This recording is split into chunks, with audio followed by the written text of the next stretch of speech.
નમસ્કાર મિત્રો, સ્વાગત છે તમારું MTV યુટ્યુબ ચેનલમાં। આજે આપણે ઉજ્જૈનના રાજા વીર વિક્રમની માતા ચાર જોગણી ચાર બયુમાં, જે ઉજ્જૈનમાં ચાર ડોડાવાળી કહેવાય, 24 ભંભાની દેવી કહેવાય કે માં હાજરા હજૂર છે, રાજા વીર વિક્રમને પરચા પૂર્યા છે। પ્રાચીન સમયની વાત છે। છિપ્રા નદીને કાંઠે ઘણા ઋષિમુનિઓ યજ્ઞ કરતા હતા, જેમાં તપ કરે છે, જપ કરે છે, પણ તે યજ્ઞમાં વિકરાળ રાક્ષસો આવીને અશુદ્ધ માટી નાખે છે અને યજ્ઞનો ભંગ કરે છે, ઋષિમુનિઓને મારે છે। આવી રીતે જ્યારે છિપ્રા નદીના કાંઠે યજ્ઞ કરે છે, ત્યારે તે રાક્ષસો યજ્ઞનો ભંગ કરતા અને ઋષિમુનિઓને મારે છે। ત્યારે એક ઋષિપુત્ર ઘોર જંગલમાં જાય છે અને ભોળાનાથની ઘોર તપસ્યા કરે છે અને ઓમ નમઃ શિવાયના જાપ કરે છે। આમ ને આમ ઘણો સમય વીતી જાય છે। ત્યારે એક દિવસ તપસ્યાથી પ્રસન્ન થઈને શિવશક્તિ પ્રગટ થાય છે। શિવશક્તિ કહે છે, હે ઋષિપુત્ર, અમે તમારી તપસ્યાથી પ્રસન્ન થયા છીએ, તમારી ભક્તિથી પ્રસન્ન છીએ, માંગો ત્યારે શું જોઈએ છે?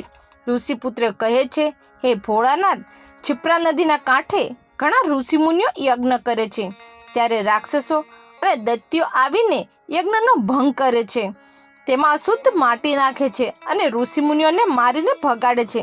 આ દુઃખમાંથી અમને ઉગારો। ત્યારે ભોળાનાથ કહે છે, હે ઋષિપુત્ર, જ્યારે આ ધરતી પર પાપ વધે છે, ત્યારે અમે શિવશક્તિ રાક્ષસોનો સંહાર કરીએ છીએ। ત્યારે માં પાર્વતી કહે છે, ઋષિપુત્ર, હવે તમે ચિંતા મુક્ત થઈ જાઓ। ઋષિપુત્ર કહે છે, જય હો શિવશક્તિ।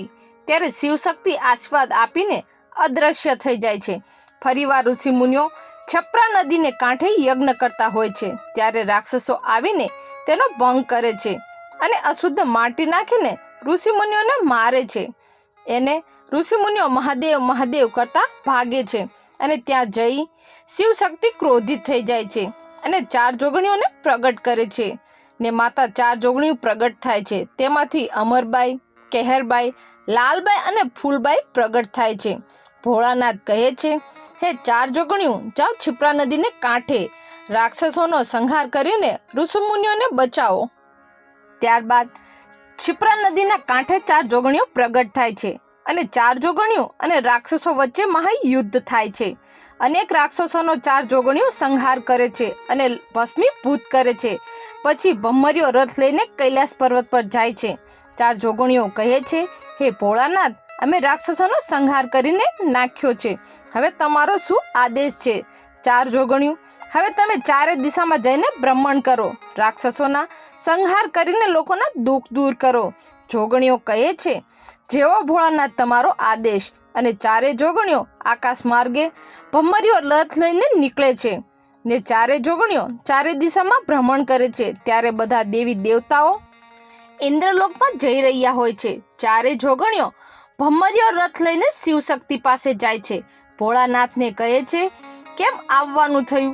ચાર જોગણીઓ કહે છે, ભોળાનાથ, બધા દેવી દેવતાઓને આમંત્રિત કર્યા છે, અમને કેમ નહીં? તમે જ અમને પ્રગટ કર્યા છે, બધા જ દેવી દેવતાઓને ભાવતા ભોજન મળશે, પણ અમને શું? ભોળાનાથ કહે છે, તમારે શું જોઈએ છે, કહો। જોગણીઓ કહે છે, ભોળાનાથ, અમારે 32 લક્ષણવાળા નરનું ભોજન જોઈએ છે। ભોળાનાથ કહે છે, જોગણીઓ, રાજા વીર વિક્રમ જે 32 લક્ષણોનો પુરુષ છે, હવે તમે 92 લાખ માળવાઓના ઘોર જંગલોમાં જાઓ, જ્યાં તમને દેવી મેલડીમાં મળશે અને રાજા વિક્રમનો ભેટો કરાવશે। જોગણીઓ કહે છે, જેવો તમારો આદેશ ભોળાનાથ। ચાર જોગણીઓ ભમ્મરીઓ રથ લઈ આકાશ માર્ગે અઘોર જંગલમાં આવે છે અને ચાલતા માં મેલડી પાસે જાય છે। માં મેલડીનો ભેટો થાય છે। ચાર જોગણીઓ, આવું કેમ થયું? માં મેલડી, તમે ભોળાનાથના આદેશથી આવ્યા છીએ, કહો। ત્યારે દેવલોકમાં ઇન્દ્રની સભામાં 33 કોટી દેવી દેવતાઓને આમંત્રિત કર્યા છે અને તમને પણ આમંત્રણ મળ્યું હશે। માં મેરડી કહે છે, હા, મળ્યું છે, પણ તમે અત્યારે અહીંયા કેમ? ત્યારે જોગણીઓ કહે છે, પણ અમને નથી મળ્યું, એટલા માટે શિવશક્તિ પાસે ગયા. એમના આદેશથી અમે અહીંયા આવ્યા છીએ. માં મેલડી કહે છે, કહો તારે શું જોઈએ છે? તમારી 4 જોગણીઓ કહે છે. માં મેલડી, અમે 32 લક્ષણવાળા રાજા વીર વિક્રમનો ભોગ લેવા આવ્યા છીએ. ભોળાનાથે કહ્યું છે માં મેલડી પાસે જાઓ, તે તમને રાજા વિક્રમનો ભેટો કરાવશે. માં મેલડી કહે છે, હે જોગણીઓ, ભોળાનાથનો આદેશ છે તો ચાલો હું રાજા વિક્રમનો ભેટો કરાવું. એક બાજુ રાજા વિક્રમ જે 92 લાખ માળવાનો ધણી કહેવાય એવો રાજા, જે મનુષ્યનો તો શું પણ પશુ પક્ષીઓનો પણ ન્યાય કરતો, એવા જ આ રાજા ઘોડે સવાર થઈ ઘોર જંગલોમાં જતા હોય છે. ત્યારે માં મેલડી ડોશીનું રૂપ લઈને રાજા વિક્રમની સામે જાય છે અને કહે છે, હે રાજન, તમે કોણ છો? રાજા વીર વિક્રમ કહે છે, હે માં, હું 92 લાખ માળવાઓનો ધણી રાજા વિક્રમ છું. માં મેલડી કહે છે, હે રાજન, સૂર્યાસ્ત થવા આવ્યો છે. જો તમને કાંઈ આપત્તિ ના હોય તો તમે મારી ઝૂંપડીમાં વિશ્રામ કરી શકો છો. રાજા વિક્રમ કહે છે, ભલે માં, ભલે. ચાલો સૈનિકો. ચાલતા ચાલતા ઝૂંપડીએ આવે છે. ડોશીના રૂપમાં માં મેલડી કહે છે, રાજન, જાઓ તમે વિશ્રામ કરો. માં મેલડી 4 જોગણીઓ પાસે જાય છે અને કહે છે, જોગણીઓ, રાજા વીર વિક્રમ ઝૂંપડીમાં વિશ્રામ કરી રહ્યા છે. જાઓ, ત્યાં તમારા મનનું સમાધાન થઈ જશે. 4 જોગણીઓ આગળ જાય છે. ત્યાં જ રાજા વિક્રમની કુળદેવી હરસિદ્ધિ ત્યાં પ્રગટ થાય છે અને કહે છે, જોગણીઓ, હું રાજા વિક્રમની કુળદેવી છું, જોઈને પગલું ભરજો. 4 જોગણીઓ કહે છે, હા દેવી હરસિદ્ધિ, અમને ખબર છે, અમે ભોળાનાથના આદેશથી આવ્યા છીએ. દેવી હરસિદ્ધિ કહે છે, જોગણીઓ, ભોળાનાથનો આદેશ છે તો હું આડી નહીં પડું, પણ જ્યારે તમે ભોગ લેવા જાઓ તો રાજા વિક્રમને જગાડીને ભોગ લેજો. જોગણીઓ કહે છે, ભલે દેવી હરસિદ્ધિ, અમે જગાડીને ભોગ લેશું. રાજા વિક્રમ ઝૂંપડીમાં વિશ્રામ કરતા હતા. ત્યાં 4 જોગણીઓ પ્રગટ થાય છે અને રાજા વિક્રમને જગાડે છે. હે રાજા વિક્રમ, ઊભો થા. રાજા વિક્રમ ઊભા થઈ પ્રણામ કરે છે અને કહે છે, હે દેવીઓ, તમે કોણ છો? માતાજી કહે છે, રાજન, અમે 4 જોગણીઓ છીએ, અમે તારો ભોગ લેવા આવ્યા છીએ. રાજા વિક્રમ કહે છે, માં 4 જોગણીઓ, જો મારા ભોગથી તમારું મનનું સમાધાન થતું હોય તો હું ખુશીથી ભોગ દેવા તૈયાર છું.